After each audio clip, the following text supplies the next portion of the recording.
The Galactic Council chamber was silent. Not the silence of peace, nor the silence of contemplation, but the silence before an execution. Ambassador Elias Carter stood tall in the center of the circular chamber, surrounded by thousands of alien delegates, each one representing a species that had claimed dominion over the stars long before humanity even dreamed of leaving Earth. Above him, the massive holographic seal of the Galactic Council pulsed with an eerie blue light, the ruling body of the universe. And today they would decide humanity's fate.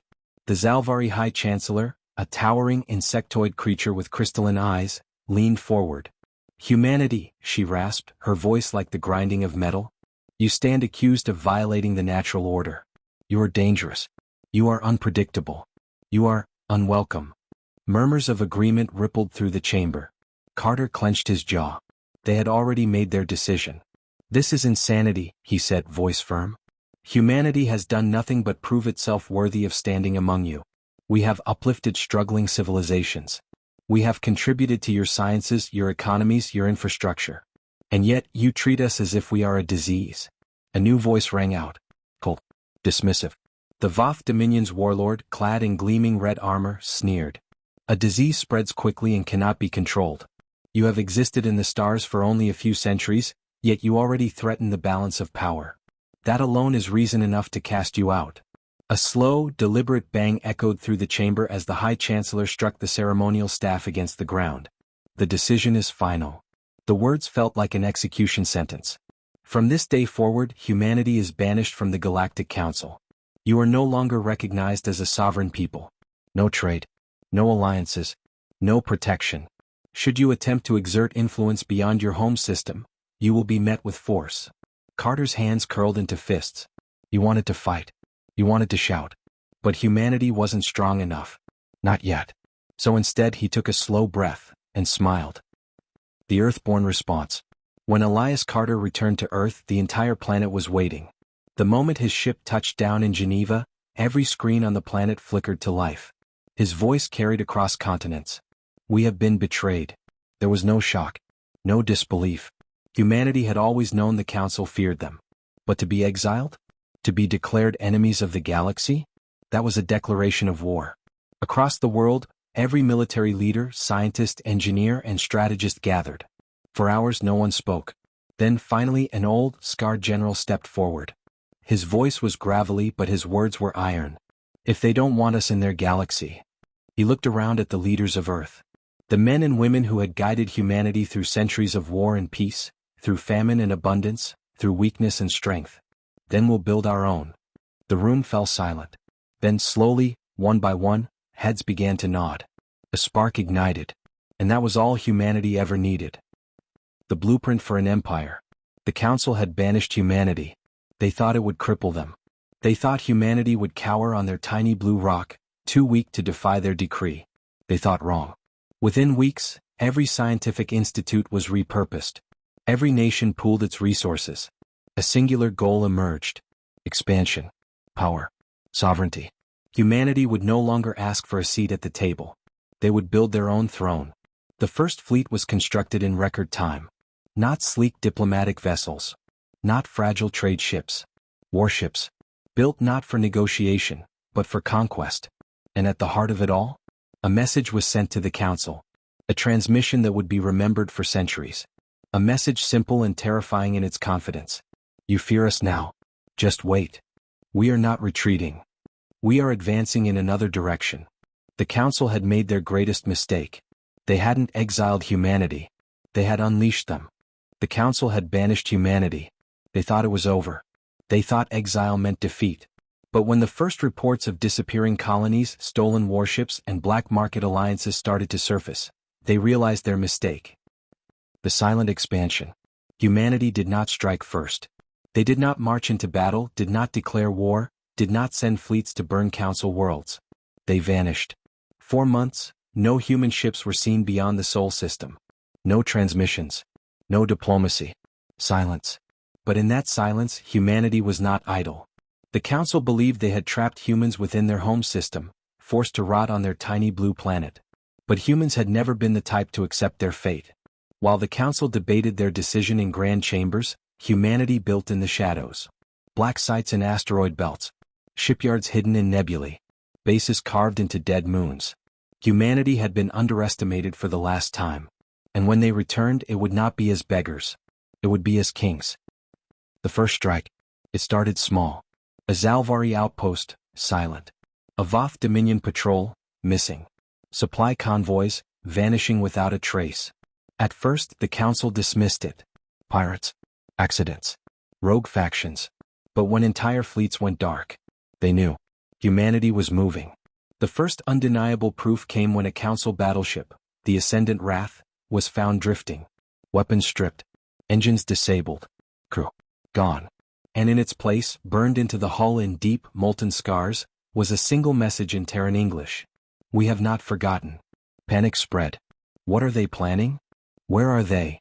How strong have they become? No one had answers. And that uncertainty? That fear? It was worse than any war. The Council's response. The Galactic Council convened in an emergency meeting. The High Chancellor's voice was sharp with unease. This escalation cannot continue. Humanity must be contained. The Voth Dominion warlord slammed a fist onto the table. Contained? You should have eradicated them when you had the chance. Now they lurk in the dark, striking at us like ghosts. We need to hunt them down and end this before they become a real threat. Whispers. Murmurs. Uncertainty. Then a calm voice spoke. One that sent a chill through the room. The problem, said the Ivran ambassador, an ancient reptilian species, is that we have no idea where to strike.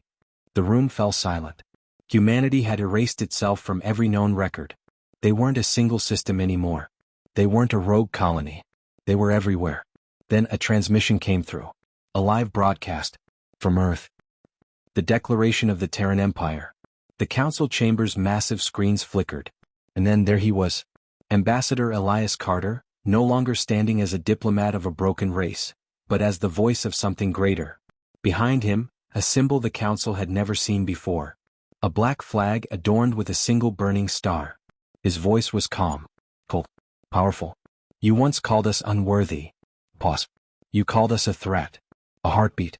You were right. The chamber erupted in chaos. Carter continued, unfazed. We are no longer asking for a seat at your table. We are no longer bound by your laws, your decrees, your fragile balance of power. He leaned forward, eyes burning. We are humanity. We are the Terran Empire. His next words would be remembered for centuries. And we do not bow. The transmission cut to black. For the first time in history, the Galactic Council knew fear. The transmission had ended. But its impact was just beginning. The council chambers, once a place of arrogant deliberation, now echoed with panic. The Voth warlord, his thick exoskeleton twitching in anger, slammed his fist against the table. They've declared war, he bellowed. Humanity must be crushed. Immediately. A Zalvari senator, her bioluminescent skin dimming in fear, hissed. And where do you propose we strike, warlord? They are nowhere. They are everywhere. The High Chancellor raised a shaking hand, demanding silence. This cannot be. The humans were exiled. They should be weak. Scattered. Not building an empire. No one had an answer. Because the truth was staring them in the face. Humanity had not been broken. They had grown. And now the council was standing at the edge of their own grave. Humanity's first conquest. The first strike came before the council could even react. Not from Earth. Not from a known Terran fleet. But from inside the council's own borders. The planet Vesker 9 was the first to fall. It was a minor colony. Unremarkable. Barely defended. The attack lasted 5 minutes. 5 minutes. No alarms were raised. No distress calls were sent. When a council recon fleet arrived, they found the entire planet silent.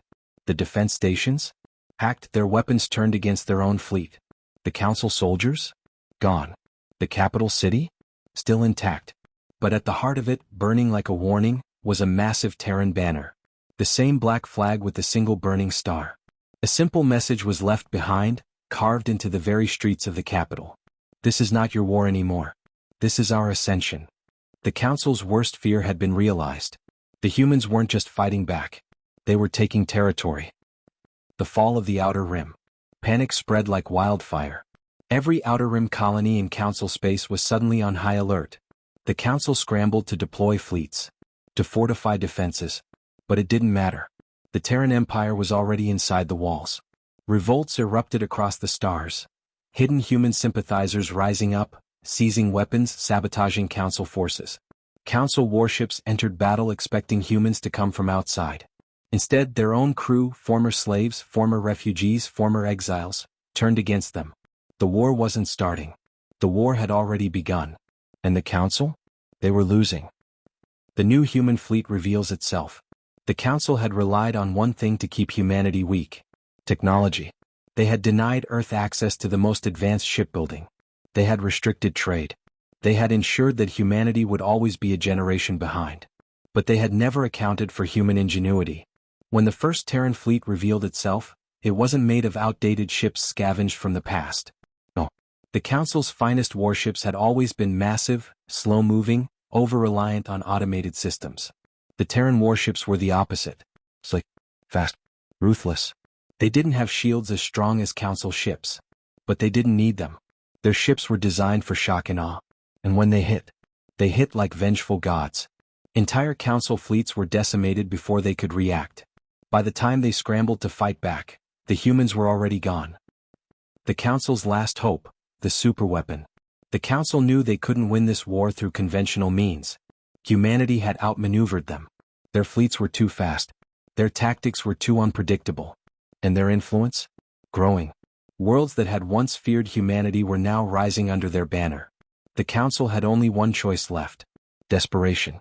Buried deep within the archives was a project long abandoned, a weapon so devastating that even the most war-hungry species had deemed it too dangerous.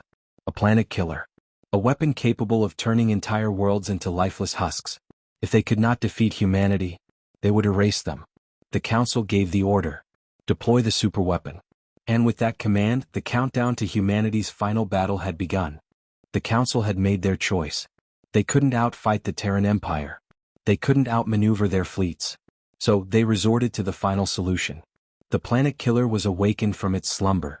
A station the size of a moon, forged in the darkness of a forgotten era.